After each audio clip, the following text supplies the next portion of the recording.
বিকালের সমস্ত কাজকর্ম মাত্র 1 ঘন্টার মধ্যে সেরে ফেলে তারপর ফ্রি টাইম কাটাই। এছাড়াও মাঝে মাঝে টুকিটাকি শখের রান্না বান্না অথবা হাতের কাজ নিয়ে বসি। কিভাবে এত কম সময়ে সব কিছু গুছিয়ে করি সেই নিয়েই থাকছে আজকের ব্লগটা। আশা করি তোমরা আমার সাথে জুড়ে থাকবে এবং পুরো ব্লগটা দেখবে।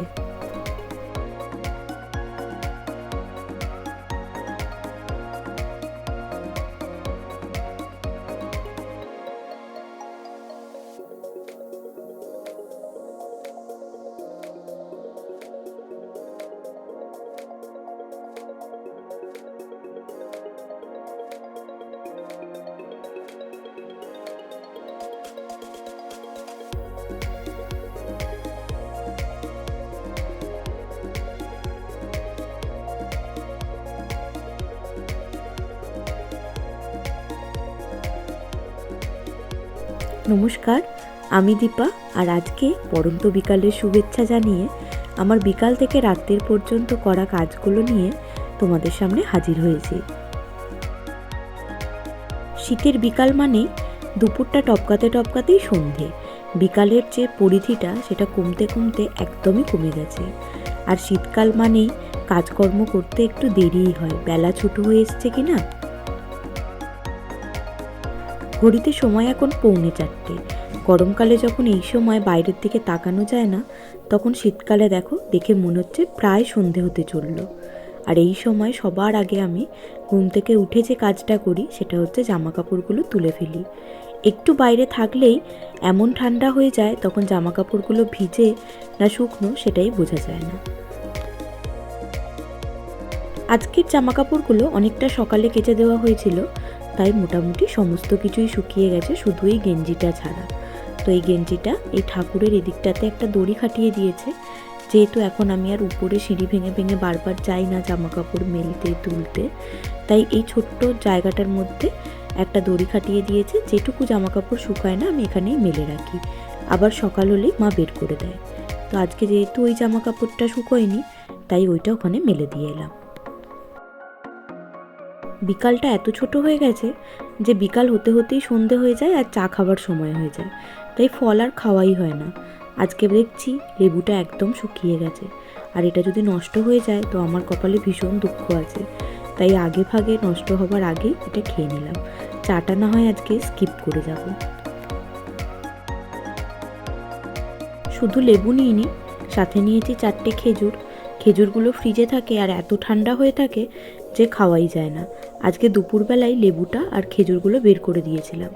এখন বিকালের টাইমটাতে ধুয়ে নিয়ে খেয়ে নেব, তাহলে একটু গরমও হয়ে গেছে। আর এখন না ফ্রিজ থেকে বের করা কোনো জিনিস একদম সাথে সাথে খাওয়া যাচ্ছে না, ঠান্ডাটা ভীষণ পড়েছে না, তার জন্য। বিকালের এই সময়টাতে একটুখানি গল্প করাও হয়, আর তার সাথে ফল খাওয়াও হয়, আর একটু হাঁটাহাঁটিও হয়। সব মিলিয়ে এই সময়টা একটু বাইরেটাতেই কাটানো হয়। এরপর সন্ধ্যের দিকে ঠান্ডা পড়ে, খুব একটা ঘর থেকে আর বেরোই না, তাই সমস্ত কিছু বিকালবেলাতেই করে ফেলার চেষ্টা করি। হাজব্যান্ডের নাইট শিফটটা চালু হবার পর থেকে কখন যে ও ঘুমায় আর কখন যে ওঠে সেই সময়ের কোনো ঠিক থাকে না। সকালবেলা তো বিছানার চাদরটা বদলাবার আমি সময়ই পাই না। এখন দেখলাম সন্ধেবেলাও কাজে বসেছে, তো আমি ওই জন্য এই সুযোগটাকে কাজে লাগিয়ে বিছানার চাদরটা বদলে নেব, একটা অন্য চাদর পেতে দেব। বিছানার এই পাশটাতেই ও বসে কাজ করছে, তো দুজনে মিলে গল্পও করছি, তার সাথে কাজটাও হয়ে যাচ্ছে। যদিও এই বিছানার চাদর বদলানো এগুলো সচরাচর ওই করে থাকে, এবং আমি বলে দিই কিভাবে কি হবে, বা যদি পছন্দ না হয় লাস্ট ফিনিশিংটা নিজের মতো করে করার চেষ্টা করি। তবে আজকেও কাজ করছে দেখে আমি একাই করে নিয়েছি, আর এখানে বসে বসেও বলছিল করার কোনো দরকার নেই, আমি করে দেব। তো সেই নিয়েই দুজনে কথা বলছিলাম আর তার সাথে কাজটাও করছিলাম। কোনো সময় বিছানার চাদরগুলো এতদিন করে পাতা থাকে না, 2-3 দিনের গ্যাপেই বিছানার চাদরটা তুলে পাল্টে ফেলা হয়। এবারেরটা প্রায় সপ্তাহখানেকেরও বেশি হয়ে গেছে, তুলবো করে আর তোলাই হচ্ছিল না। আর যখন আমার সময় হয় তখন ও ঘুমায়, আর সত্যি বলতে কি একটা মানুষের ঘুম ভাঙিয়ে বিছানার চাদর বদলাবো এটা বলতে ভীষণ খারাপ লাগে, তাই আর বলি না।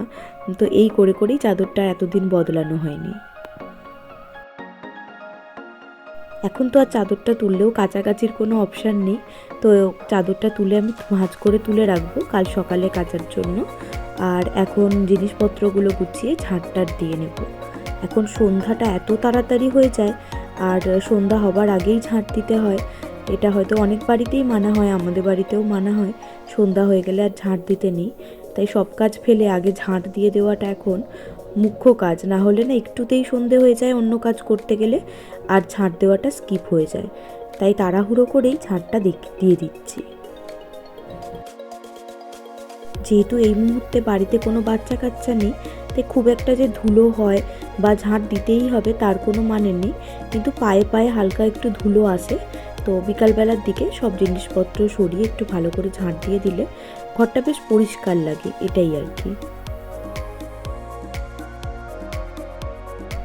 নিচের ঘরটাতে এখন অনেক জিনিসপত্র হয়ে গেছে, তো সব মিলিয়ে ঝাঁট দেবার স্পেসটা দিন দিন কমেই যাচ্ছে। আর এই যে বললাম না, ময়লা বেরোয় না করেও দেখো ধুলো কত বেরিয়েছে। তো এইটুকুই আর কি, ঝাঁট দিলেও হয় না দিলেও হয়, তবে বেশিরভাগ দিনটাই সময় থাকলে আমি চেষ্টা করি ঝাঁটটা দিয়ে দেবার। হালকা হাতে আমি কাজকর্মগুলো সেরে ফেলছি, আর দেখলে বুঝতেই পারবে যে এই সমস্ত কাজ করতে কিন্তু একদমই বেশি সময় লাগে না। মোটামুটি ঘন্টাখানেকের ভিতরেই এই কাজগুলো আমার সারা হয়ে যায়। আর তারপরে সন্ধ্যে থেকে রাত্রির পর্যন্ত অনেকটা সময় আমি নিজেকে দিতে পারি। একদমই ফ্রি টাইম থাকে এই সময়, নয় গল্পের বই, নয়তো ভিডিও এডিটিং, নয়তো হাতের কাজ নিয়ে টুকটাক বসি, এবং অনেকটা ফ্রি সময় পাওয়া যায়। এতে না মাইন্ডটাও ভীষণ ফ্রেশ থাকে। তো আমি ওই জন্য চেষ্টা করি কোনো কাজ ফেলে না রেখে অল্প সময়ের মধ্যেই সেগুলো সেরে ফেলতে, যাতে পরের অনেকটা সময় হাসি খুশিভাবে কাটানো যায় এবং একটু নিজের মি টাইম সেলিব্রেট করা যায়। আজকে আর সকাল থেকে বাসনগুলো তোলা হয়নি, একদম সেই সকালের বাসন থেকে শুরু করে সমস্ত কিছুই এখানে ছিল, সেগুলোই তুলে ফেললাম। আর আজকে যে মোমো স্ট্যান্ডটা বের করে একটু ধোয়া হয়েছে, এটা ধোয়ার কারণ হচ্ছে আজকে একটু বাড়িতে পিঠে বানানো হবে। আর এই মোমো স্ট্যান্ডটা হচ্ছে বৌদির, ও এখানে রেখে গেছে। তো এটা দেখলেই বাপির পিঠের কথা মনে পড়ে এবং বিভিন্ন সময় বলে একটু পিঠে বানালে কেমন হয়। তো অনেক দিন থেকেই ভাবছি করব, আসলে করা হয়ে ওঠে না ওইভাবে। তো আজকে একটু সময় বের করেছি, ভাবলাম আজকে আর কোনো কিছু নিয়ে বসবো না, আজকে শীতের প্রথম পিঠেটা আজকেই বানিয়ে ফেলবো। মোটামুটি কাজকর্ম সবই শেষ, একটা কাজ শুধু পেন্ডিং থেকে গেছে, সেটা হচ্ছে জামা কাপড় গুছানো। তবে সেটা আর আজকে গুছাবো না, আজকে যেহেতু পিঠে করব তো একটু সময় সাপেক্ষ ব্যাপার, বা যদি সময় পাই তো পিঠে করার পরে করে নেব, আর যদি না পাই কালকের জন্য ফেলে রাখবো, কাল সকালবেলা উঠে গুছিয়ে নেব। এইটুকু কাজ পেন্ডিং ফেলে রাখা ছাড়া মোটামুটি সবই করে ফেলেছি।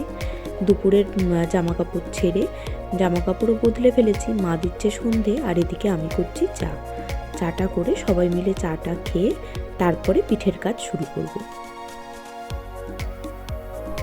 সন্ধ্যের চাটা মাই করে, আমি বিশেষ কোনো দিন ছাড়া করি না। আজকে মায়ের সন্ধ্যে দিতে একটু সময় লেগে গেছে, তো মা ওদিকে সন্ধ্যে দিচ্ছে, ধুনো দেখাচ্ছে। তো সব মিলিয়ে আমি ভাবলাম আমার হাতে যখন সময় আছে চাটা আমি বসিয়ে দিই। অসুবিধা তো কিছুই নেই, হয়তো মায়ের মতো হবে না, কিন্তু যাই হোক তো কিছু একটা হবে। আর বাড়ির সকলেই খাবে, তো কেউ খুঁত ধরবে না সেইভাবে, তাই নিজের প্রতি আস্থা নিয়ে চা বসাতে চলে এসেছি। আমি এখানে 1 কাপ চা ছাকছি বলে ভেবো না, আমি 1 কাপই চা করেছি। চা সকলের জন্যই হয়েছে, আমি শুধু দেখাবার সময় একটা কাপ দেখাচ্ছি, কেননা একই কাজ যদি পুরোপুরিভাবে দেখাতে যাওয়া হয় ব্লগটা অনেক বড় হয়ে যাবে এবং তোমরা ধৈর্য হারাবে, সেক্ষেত্রে ব্লগটা স্কিপ করে তোমরাই চলে যাবে আমাকে একা ফেলে।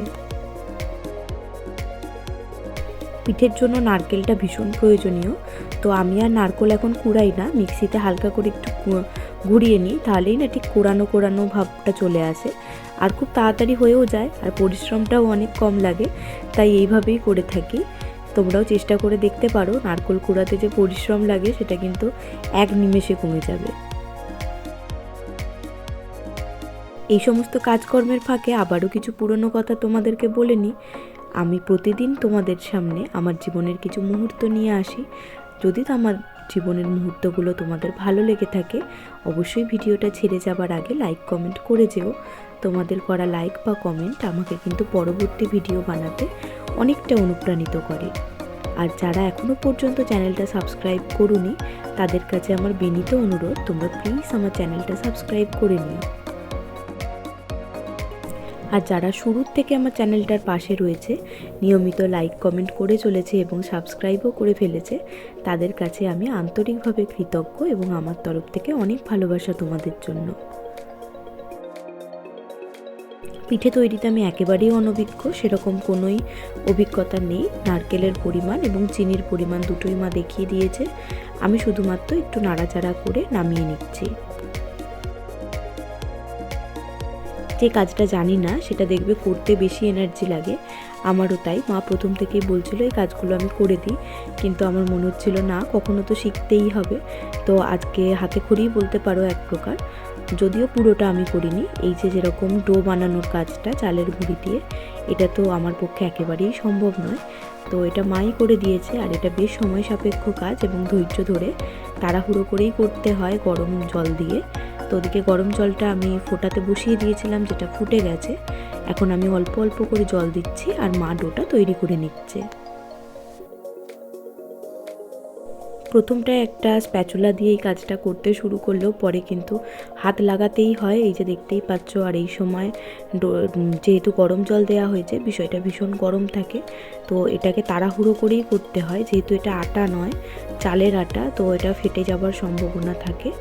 আর এটা যে ঠিক শক্ত হবে না নরম হবে সেটাও বুঝে করতে হয়। আসলে এই জন্যই অভিজ্ঞতার প্রয়োজন হয়, সব কিছু আসলেই হয় না দেখে দেখে। তো আজকে অনেকটা বুঝলাম বিষয়টা। আর আমি পিঠে বানানোতেও একেবারে অনভিজ্ঞ, তাই মাই বেশিটা বানিয়েছে। তবে আমি মায়ের মতো করে না পারলেও অন্য ডিজাইনে দু একটা চেষ্টা করেছি। মা ভীষণ ছোট ছোট করে পুলি পিঠেগুলো তৈরি করতে পারে, যেগুলো আমি অনেকের বাড়িতেই দেখেছি অনেক বড় বড় হয়। আর চালের ডোটা বেশি থাকে আর মাঝের পুরটা কম থাকে, তো সেটা খেতে খুব একটা ভালো হয় না। আমি শুরুর থেকেই দেখছি আমাদের বাড়িতে মা খুব ধৈর্য ধরে এরকম ছোট্ট ছোট্ট পিঠে তৈরি করে, যেটা এক গালের মধ্যেই ঢুকে যাবে। আর খেতে কিন্তু ভীষণ ভালো হয় এরকম পাতলা পাতলা করে করলে, কেননা পুরটা বেশি থাকে। চালের তো আসলেই কোনো স্বাদ নেই, যে স্বাদটা আসে সেটা সম্ভবত নারকেলটারই। প্রথমে ভাপা পিঠে বানাবো ঠিক করলেও পরে একটু দুধ পুলি খেতে ইচ্ছা হলো, আর এখন আমার ইচ্ছেকে ভীষণভাবে প্রাধান্য দেওয়া হয়। তো বাপিকে দিয়ে একটু দুধ আনানো হলো, আর তার সাথেই সকালের আমার দুধও খানিকটা বেঁচে গিয়েছিল। আজকে যেহেতু পিঠে খাবো, আর তো দুধ খাবার কোনো অপশান নেই, অম্বল হয়ে যাবে, তার জন্য ওই দুধটাও এখানে অ্যাড করে দিয়েছি। আর পিঠেগুলো এত সুন্দর হয়েছে যে ছোট্ট ছোট্ট দুধ পুলি করলে খেতে বেশ ভালো লাগবে, এটা ভেবেই আর কি করতে শুরু করেছি। দুধটা অনেকক্ষণ থেকে জাল দিয়ে দিয়ে কমিয়ে নিয়েছি, এরকম নয় যে যেরকম তোমাদেরকে দেখালাম কয়েক মিনিটের মধ্যেই হয়ে গেছে। এই কাজটা একটু সময় সাপেক্ষ এবং দুধটা যতটা ভালো করে জাল দেওয়া হবে ততটাই কিন্তু খেতে ভালো হবে, কেননা দুধের টেস্টটা ভীষণ ম্যাটার করে।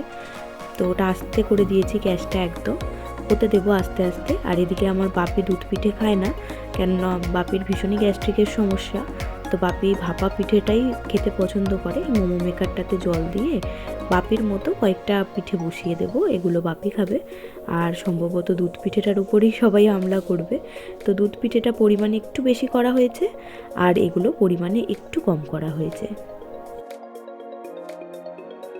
যখন অলমোস্ট পিঠেটা আমার অর্ধেক সেদ্ধ হয়ে গেছে, তখন এর মধ্যে আমি চিনি দিয়ে দিলাম। আর দেখতেই পাচ্ছ গ্যাসটা আস্তে করে দিয়েছি, আর একদম ঠিক ঠিক করে হচ্ছে।